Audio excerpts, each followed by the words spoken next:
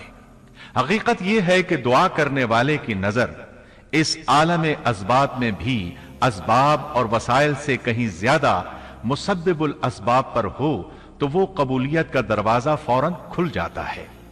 سیدنا زکریا علیہ السلام کو دوسرے ہی لمحے ایک عظیم فرزند کی بشارت دے دی گئی۔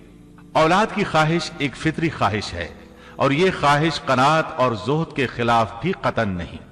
قرآن کریم نے انبیاء کی زبان سے اس قسم کی دعائیں اور پکار ذکر کر کے یہ حقیقت واضح کر دی کہ انبیاء اور رسل جو زہد اور قناعت کے مینار ہوتے ہیں اس دواجی زندگی سے بری نہیں ہیں۔ اسلام میں اولاد کی خواہش کو فطری خواہش قرار دیا گیا ہے، تاہم یہ نقطہ بھی ذہن میں رہنا چاہیے کہ سیدنا زکریا علیہ السلام صرف اولاد ہی نہیں چاہتے تھے، صالح اولاد چاہتے تھے تاکہ وہ ان کے بعد دعوت کا کام جاری رکھے۔ اس لیے آپ نے اپنی دعاؤں کو پاکیزہ اور نیک اولاد کے الفاظ کے ساتھ خاص کیا۔ سورہ آل عمران آیت 38 میں ہے، اسی جگہ زکریا علیہ السلام نے اپنے پروردگار سے دعا کی، کہا کہ اے میرے پروردگار مجھے اپنے پاس سے پاکیزہ اولاد عطا فرما، بے شک تو دعا کا سننے والا ہے۔